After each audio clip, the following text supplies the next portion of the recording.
চার দেশ থেকে স্বাগতম। কেমন আছেন আপনারা? অ্যাজ এ টেক ইউটিউবার হিসেবে আমি যখন কোথাও ঘুরতে যাই তখন আমার কাঁধে কিন্তু সবসময় ব্যাগটা থাকে। তো আমার এই ব্যাগের মধ্যে আমি কি কি নিয়ে ঘুরি সেই জিনিসটা আজকে আপনাদেরকে একটু দেখাবো আমি। তবে এখানে বসে ব্যাগটা খুলতে খুলতে জায়গাটা আমার কাছে সেফ মনে হইলো না। এখানে আপনারা দেখতে পাচ্ছেন বিশাল বড় সড়ো একটা পাহাড়ের মতো জায়গা, চা বাগান দিয়ে ভরা, এবং এর মধ্যে খুব বেশি সেফ ফিল মনে হচ্ছে না। তো চলেন একটা সেফ জায়গায় বসি, তারপরে দেখাই। তো ভিডিও করার জন্য আমার কাছে মনে হলো যে আমার হোটেলের রুমটাই আসলে সব থেকে সুইটেবল স্পট। তো এখানে বসে বসেই দেখাই ফেলি। তো যে ব্যাগটা দেখতে পাচ্ছেন এটা আসলে খুব এক্সপেন্সিভ বা তেমন কোনো ব্যাগ না। এটা মূলত একটা ব্র্যান্ড থেকে আমাকে গিফট করছিল। তো ব্যাগটা আমার ভালো লাগছে যে কারণে আমি ব্যবহার করি। তো আমি একদম বড় কম্পার্টমেন্ট থেকে আসি, কারণ এখানে আমার সব থেকে গুরুত্বপূর্ণ জিনিসগুলো থাকে। তো একদম ওপেন করলে আমি যেটা দেখতে পাচ্ছি সেটা হলো আমার ক্যামেরা। তো আপনারা অনেকেই জানতে চান যে আমি আসলে কি ক্যামেরা দিয়ে শুট করি। এই যে দেখতে পাচ্ছেন Sony A7C, এটা মূলত একটা ফুল ফ্রেম ক্যামেরা, এবং এটার সাথে কিন্তু আমি 50mm এর একটা লেন্স ব্যবহার করি। এবং আমার যত ফেস ক্যাম আপনারা ইনডোরে দেখে থাকেন সবগুলো কিন্তু আমি এটা দিয়েই করি। তারপরে আমি দেখতে পাচ্ছি চার্জার। এটা মূলত 90 ওয়াটের একটা চার্জার। এটা দিয়ে আমি ল্যাপটপ, তারপর আমার যত ধরনের আসলে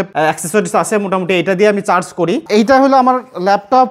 আপনারা জানেন যে বেশ কয়েকদিন ধরে আমি এটা ব্যবহার করতেছি, ম্যাকবুক এয়ার M4। এটা আমার এখন যত ভিডিও দেখেন সবই আমি এটা দিয়ে এডিট করি। তো এটার পরে আমি মূলত এটার সাথে একটা কিবোর্ড ব্যবহার করি, যদিও এটার সাথে বিল্ট ইন কিবোর্ড আছে, বাট আমার আসলে ওই যে বাড়ি ধুড়ি দেওয়ার কিবোর্ড না হলে চলে না। সো একটা মেকানিক্যাল কিবোর্ড আমি ব্যবহার করি। এটা মূলত রয়্যাল ক্লুজের, এটার এক্সাক্ট মডেল হলো R75। এটা মূলত কোম্পানি থেকে আমাকে গিফট করছিল, বাট দুর্ভাগ্যবশত আসলে ভিডিওটা করতে পারিনি, তার জন্য আমি দুঃখিত। তারপরে এখানে দেখতে পাচ্ছি আমার মাউস আছে। মাউসটা খুবই নর্মাল, কম দামি একটা মাউস আমি ব্যবহার করি, বিকজ যেখানে সেখানে যাওয়ার জন্য এখানে আঘাত টাঘাত লাগতে পারে, যে কোনো কিছু হইতে পারে। একটা ওয়্যার্ড মাউস আমি ব্যবহার করি। এরপরে এখানে আছে একটা কেবল। তো এই কেবলটা মূলত আমার ডেটা ট্রান্সফারের জন্য ব্যবহার করি। এই যে আমার একটা ছোট SSD আছে, এই SSDটা মূলত 256 জিবির, বাট যখন কিনছিলাম তখন এর দাম ছিল 7000 টাকা, আর এখন তো মনে হয় 512 জিবি দামই 7000 টাকা হয়ে গেছে। তো এই জিনিসটা আমি ব্যবহার করতাম যখন ভিডিও এডিটর হিসেবে কাজ করতাম, তখন বড় বড় ফাইল প্রজেক্ট নেওয়ার জন্য ব্যবহার করতাম। এখন এটার ইউজ খুব কম করা হয়, কারণ তেমন আসলে লাগে না। তারপর এটা সাথে নিয়ে যায়, অনেক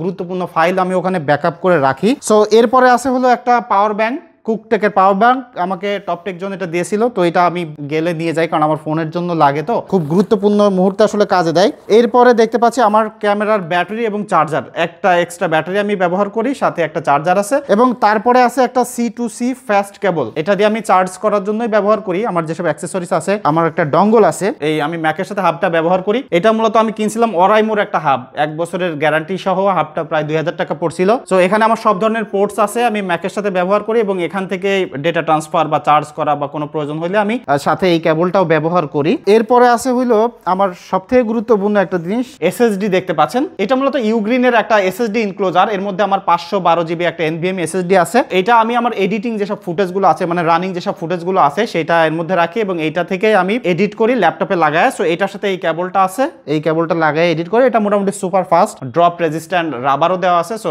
পয়লা টোড়া গেলে কোনো প্রবলেম হয় না। তারপরে আছে আর একটা কেবল, এটাও C2C কেবল। এটা স্লো, এটা দিয়ে ফাস্ট চার্জ করা যায় না। এটা আমি জাস্ট ওই যে কিবোর্ডের সাথে লাগাই। এটা লম্বা, তো অনেক সময় দেখা যায় যে ল্যাপটপে একটু দূরে রাখা কাজ করতে আমি স্বাচ্ছন্দ্য বোধ করি। তো সেই সময় এটা কাজে লাগে। এখানে আর কিছু নাই। এবং একদম উপরে যে পকেটটা, এখানে আমি সব থেকে ফ্রিকোয়েন্টলি ব্যবহার করা হয় চলাফেরা করতে গেলে যে জিনিসগুলো লাগে সেটাই রাখি। তো এখানে আমার সব থেকে গো টু যে জিনিসটা আছে সেটা হলো স্যামসাং এর এই যে ইয়ারবাডস 2। কিনছি প্রায় 7-8 মাস হইলো, কিন্তু এটা রিভিউ করি নাই, কারণ আমার কাছে মনে হয় যে যারা এই 12,000 টাকা দিয়ে বাডস কিনবে তাদের রিভিউ দেখার প্রয়োজন নাই, আর যারা রিভিউ দেখে একটা বাডস কিনতে চাইবে তাদের জন্য এটা ভ্যালু ফর মানি না। যে কারণে আমি আসলে এটা ভিডিও করি নাই, কারণ আমি এটা নিয়ে একটু বিরক্তও আছি, কারণ আমি স্যামসাং এর ফোন ব্যবহার করি। এখন যে ভিডিওটা দেখতেছেন সেটা কিন্তু আমি Flip 6 দিয়ে করতেছি। সো ওই স্যামসাং এর ইকোসিস্টেমে ঢোকার জন্যই আমি মূলত এই বাডসটা কিনছিলাম, বাট এখানে অনেক ধরনের ক্যাচাল আছে, আমার ভালো লাগে নাই। আমি হোপফুলি ভেরি সুন ওই অ্যাপেলের সাথে একটা ইকোসিস্টেমে চলে যাব। এবং একদম উপরে আমার মাইক্রোফোনটা আছে, হলিল্যান্ড লার্ক 2 আমি এখন ব্যবহার করি, বা লম্বা সময় ধরে ব্যবহার করি। বাট রিসেন্টলি আমি বয়া ম্যাজিক 3টা ব্যবহার করতেছি, ওইটা রিভিউ করার জন্য, এবং ওইটার একটা ভেরি সুন রিভিউ আপনারা দেখতে পারবেন, এবং ওইটার সাথে কিন্তু একটা গিভঅ্যাওয়ে পাবেন আপনারা। সো ওই ভিডিওটা যখন আপলোড হবে আপনারা কাইন্ডলি দেখবেন, তাহলে একটা গিফট পেয়ে যেতে পারেন। তো আর এখানে 2টা ফোন আছে। আমি এই উপরের পকেটে সবসময় আমার মানে রিভিউ করার জন্য যে ফোনগুলো লাগে বা কোথাও গেলে যে ফোনগুলো নিয়ে যাই সেইগুলো এখানেই রাখি। তো এখন আমার কাছে 2টা ফোন আছে, Pixel 8 Pro, আর একটা হইলো আপনার মনে হয় শর্ট স্টর দেখে বুঝছেন, সেটা হলো S22 Ultra। এই 2টা নিয়ে আমি সিলেটে আসছি। এখন সিলেটে আসি, আপনারা তো ভিডিও ইন্ট্রো দেখেই বুঝতেছেন। তো এই মূলত আমার ব্যাগ। এরপরেও আরও একটা জিনিস, আরও বেশ কিছু গুরুত্বপূর্ণ জিনিস থাকে যেগুলো আমার আসলে সবসময় লাগে কিন্তু আমার ব্যাগে ধরে না। এই যে ট্রাইপডটা দেখতেছেন, এই ট্রাইপডটা আসলে আমি লং টাইম ধরে ব্যবহার করতেছি। এটা খুব বেশি দামি না, 1400-1500 টাকার একটা ট্রাইপড, বাট এইটা আমার কাজ চলে যায়, মানে এর থেকে বেশি লাগে না, যে কারণে এটাই ব্যবহার করি। আমার মনে হয় যে আপনারা দেখতেছেন যে অলরেডি আমি কতগুলো জিনিস নিয়ে সবসময় ঘুরে বেড়াই। তো এরপরও আরও কিছু জিনিস আছে যেগুলো প্ল্যান করে নিয়ে আসি, যেমন এইবার সিলেটে আসার সময় অনেকগুলো প্রোডাক্ট নিয়ে আসছি, বাট সেইগুলো আসলে ভিডিও করতে পারবো কিনা জানি না ঘোরাঘুরি করতে করতে। তবে ব্যাগে যেগুলো জিনিস থাকে সেগুলো আমার আসলে ভেরি এসেনশিয়াল। মানে আমি তো আসলে খুব বড় ইউটিউবার না, একদম ছোট, জাস্ট বিগিনার, তারপর আমার এতগুলো লাগে। বাট যারা আসলে প্রফেশনালি কাজ করে বা বড় ইউটিউবার তাদের আসলে কত কিছু নেওয়া লাগে।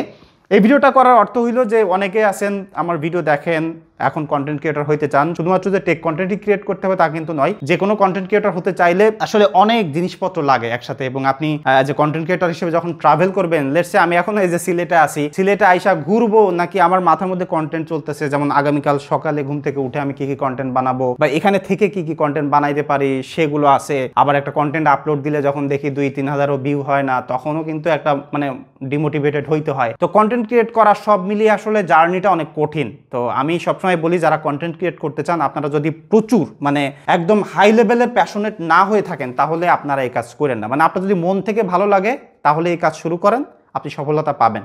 বাট যদি মনে হয় যে ওরে কন্টেন্ট ক্রিয়েট করে তো অনেক টাকা ইনকাম করা যায়, অনেক ভালো লাইফ লিড করা যায়, এরকম প্ল্যান করে মানে ওইটা দেখে আসেন, তাহলে আমি বলবো যে আপনারা আইসেন না। রেগুলার ভিউয়ার হইলে আই হোপ যে আপনি এনজয় করবেন, বা নতুন হয়ে থাকলে চ্যানেলটা সাবস্ক্রাইব করতে পারেন। আর সিলেটে আসছি, এখানে বেশ কিছু অ্যামেজিং কন্টেন্ট আই হোপ আপনারা দেখতে পারবেন। সো দেখা হচ্ছে পরবর্তী কোনো ভিডিওতে।